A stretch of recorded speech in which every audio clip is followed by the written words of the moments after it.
Complete. Ganesh ঠাকুরকে দেখতে পাচ্ছ, টানা চোখের পাথরের ফিনিশিং দিয়ে তৈরি হয়েছে। পুজো আর হাতে গুনে কয়েকদিন। আজ আমি রয়েছি দেবালয়ে। দেবালয়ে বললাম কারণ এই কারণের জন্যই, আমার একদম এইখানে সামনে দেখতে পাচ্ছ মা দুর্গা সেজে উঠেছেন নিজস্ব সাজে। দেবী তো সেজেছেনই, সাথে সাথে আর একদম কিছুদিনের অপেক্ষা গণেশ পুজোর। এখানে গণেশ ঠাকুরকে দেখতে পাচ্ছ, এত সুন্দর কাজ। কিন্তু সত্যি কলকাতার মানুষ জানেন না এখন আমি যে জায়গাটাতে রয়েছি। আমি একদম গিরিশ পার্ক মেট্রো সংলগ্ন এলাকাতে রয়েছি, শিল্পী গৌতম সেনের স্টুডিওতে। সেখানেই তোমাদের এই দেবালয়ের যে চিত্রটা সেটা এই ভিডিওটার মধ্যে দেখাবো। একটি ছোট্ট মোটামুটি জায়গা, তার মধ্যেই মা তো সেজে উঠছেনই, সাথে সাথে মায়ের সন্তানেরাও সেজে উঠছেন। এত সুন্দর মূর্তি, সত্যি তোমার মন কাড়বে, মন কাড়তে বাধ্য। এত মানে উপরের অংশটা থেকে শুরু করে, মানে মুকুটের অংশটা থেকে শুরু করে মায়ের যে একদম মানে ফিনিশিং, সেটা টোটালি বলা যেতে পারে কমপ্লিট। আর কিছুটা কাজ বাকি, তারপরে মোটামুটি কমপ্লিট। তো যাই হোক, এই যে কালার কম্বিনেশন, এই যে কাজ, মানে পুরোপুরি মাটির সাজে মা এখানে সেজে উঠেছে। এটা ফুল ফ্রেমে দেখানোর চেষ্টা করি বিষয়টা। মানে দুই পাশে মায়ের দুই সন্তান, তার ভিন্ন ভিন্ন রূপ, আর সাথে সাথে মা রয়েছেন মাঝের অংশে। মা কিন্তু এখানে বসে রয়েছেন। সবথেকে বড় কথা, এখানে যে টানা চোখের যে মা, মানে এইটা আমার সবথেকে বেশি ভালো লাগে। যারা আমার ভিডিও দেখে থাকো তোমরা জানো যে আমার পার্সোনালি পছন্দ হয় এইরকম ধরনের ঠাকুর। তো যাই হোক, এবারে একটু চারদিকটাতে আসি। এবার বাকি যে ঠাকুরগুলো আছে সেগুলো একটু দেখাই, ফিনিশিংটা কীভাবে করা হয়েছে। যদি ভালো করে লক্ষ্য করো তোমরা, গণেশ ঠাকুর এখানে একদম মানে এত বড় গণেশ, কিন্তু বিশাল বড় গণেশ। হ্যাঁ, একদম মুকুটের অংশটা থেকে শুরু করে টোটাল রঙের কাজ কমপ্লিট, আর দুদিনের মধ্যে হয়তো ডেলিভারও হয়ে যাবে। এদিকের অংশগুলোতে যদি আমি চলে আসি, দেখতে পাচ্ছি মা দুর্গার যে একমেটের কাজ সেটা ইতিমধ্যেই কমপ্লিট, এবং আর কিছুদিনের মধ্যেই টোটালি মা সেজে উঠবেন। এদিকে বেশ কিছু গণেশ ঠাকুর তৈরি হয়ে আছে, দুর্গা তৈরি হয়েছে। বাড়ির দুর্গা যেরকম হয় সেরকম বারোয়ারি দুর্গাও হয়। চালার একটি অংশ সেটা তৈরি হচ্ছে এখানে। ঠিক আছে, আমি একটুখানি ধীরে ধীরে ওই দিকটাতে যাওয়ার চেষ্টা করছি, তোমাদেরকে দেখাবো।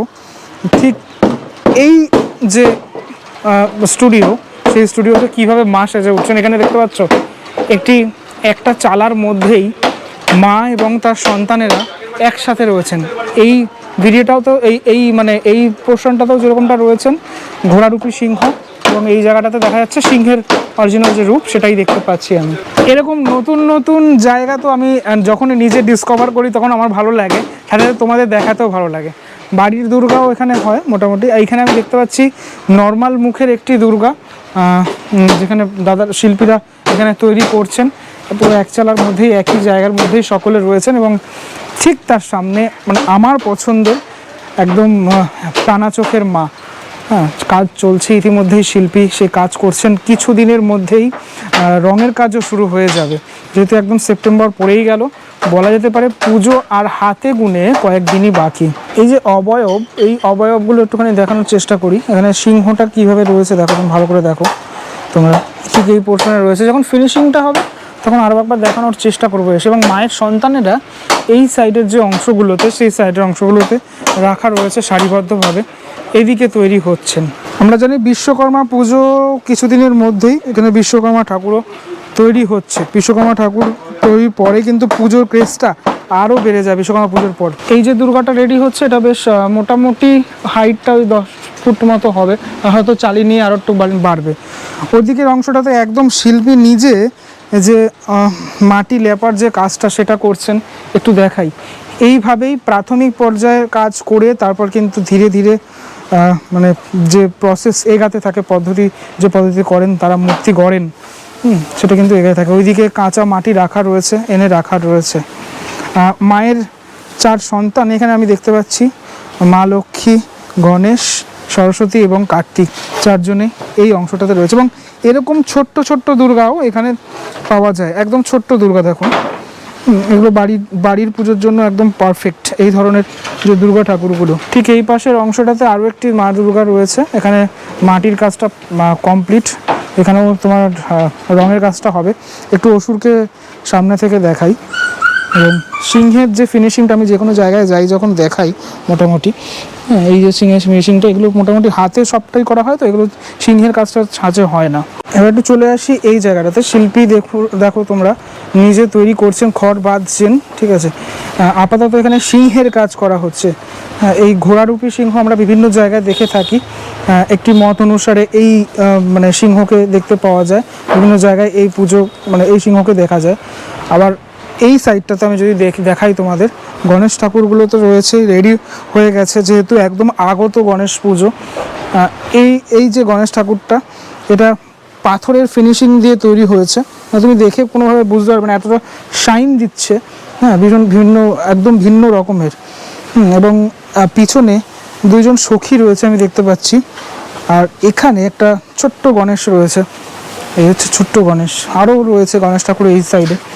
হ্যাঁ, তো একদম ওপরের অংশটাতে একটি মায়ের মূর্তি তৈরি হচ্ছে, এটাও বেশ সুন্দরভাবে তৈরি হচ্ছে, অন্য রকম লাগছে। যখন ফুললি হয়ে যাবে তোমরা একটু আন্দাজ করতে পারছো ব্যাপারটা।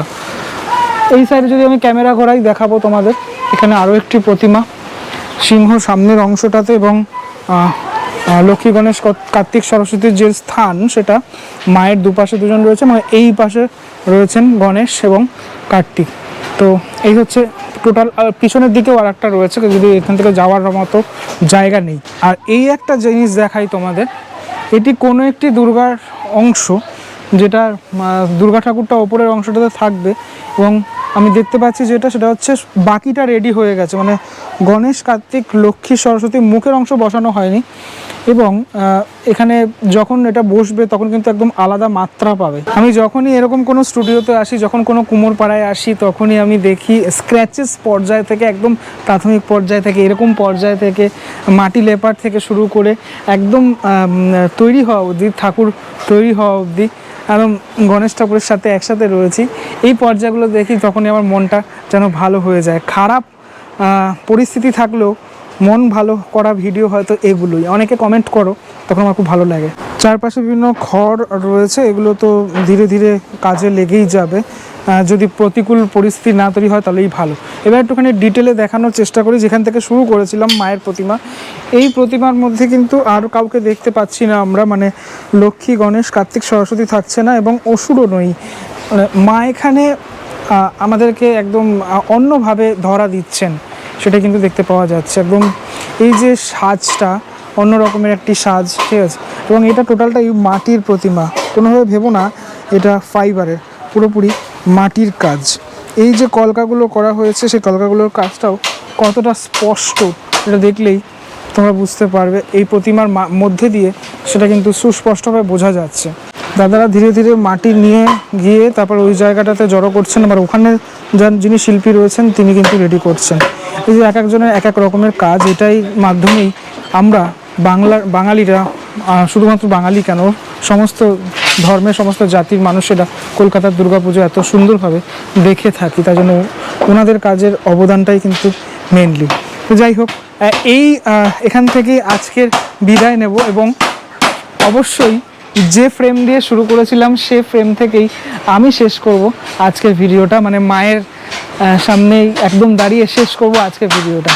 কেমন লাগলো এই ছোট্ট নতুন একটা জায়গা, সেটা দেখানোর চেষ্টা করলাম ছোট্ট ভিডিওর মাধ্যমে, সেটা আমাকে অবশ্যই জানিও। সবসময় কুমোরটুলি কেন, কুমোরটুলির বাইরেও তো অনেক কুমোরপাড়া রয়েছে, বা কুমোরদের টুলি রয়েছে, মানে যেখানে কুমোররা থাকেন।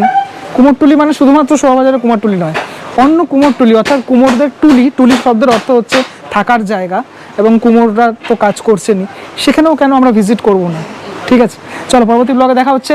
ততক্ষণ যে বিরতি নেবো, ভালো থেকো সবাই, টাটা।